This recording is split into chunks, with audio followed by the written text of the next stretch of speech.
అసలు పూరి జగన్నాథ స్వామి కథ ఏమిటి? పూరి జగన్నాథ స్వామి ఆలయం ఎలా వచ్చింది? అందులో ఉన్న విగ్రహాలు ఎవరు స్థాపించారు? ఆ విగ్రహాలు సగం సగం చెక్కినట్లుగా ఎందుకు ఉంటాయి? ఇవి అన్నీ ఈ వీడియోలో తెలుసుకుందాం. పూర్వం ఇంద్రిక్యుడు అనే ఒక పెద్ద రాజు ఉండేవాడు. తన భార్య గుండీచ. ఈ రాజు ఎంతో పరాక్రమవంతుడు. భూమండలాన్ని జయించిన ఒక గొప్ప రాజు. ఎంత జయించినా అతనికి తృప్తి లేదు.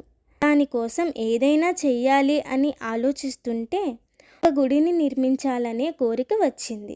గుడి ఎలా ఉండాలి అనుకున్నాడంటే తన పేరు ప్రతిష్టల్ని పెంచాలని, చరిత్రలోనే నిలిచిపోవాలని అనుకున్నాడు.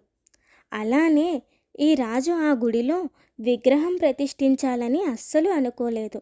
స్వయంగా దేవుణ్ణి అక్కడ పెట్టాలని అనుకున్నాడు. అలా కొన్ని రోజులకి ఒకరోజు రాజు కల్లోకి దేవుడు వచ్చి, చక్రతీర్థం దగ్గర నేను ఒక చెక్కతోటి వస్తాను, దాన్ని నువ్వు విగ్రహం కింద చేపించు అని చెప్పారు. ఇంకా అలానే రాజు చక్రతీర్థానికి వెళ్తాడు. అక్కడ ఒక చెక్క తేలుతూ వస్తుంది. ఆ చెక్క ముక్కని రాజ్యానికి తీసుకుని వస్తాడు. కానీ ఇక్కడే చాలా పెద్ద సమస్య వచ్చింది.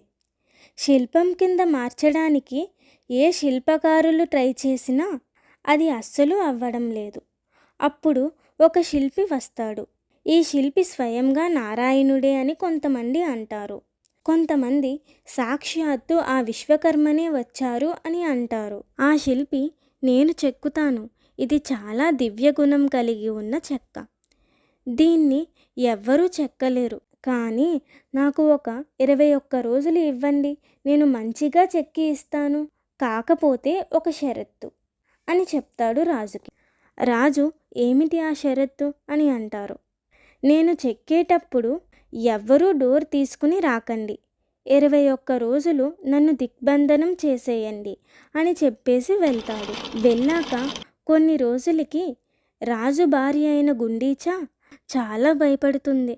అటువైపు నుంచి ఏ శబ్దం రావట్లేదు. ఇంకా అతనికి కొన్ని రోజులుగా భోజనం కూడా లేదు. అతను ఎలా ఉన్నాడో అని భయంతో వెళ్ళి తలుపులు తీస్తుంది.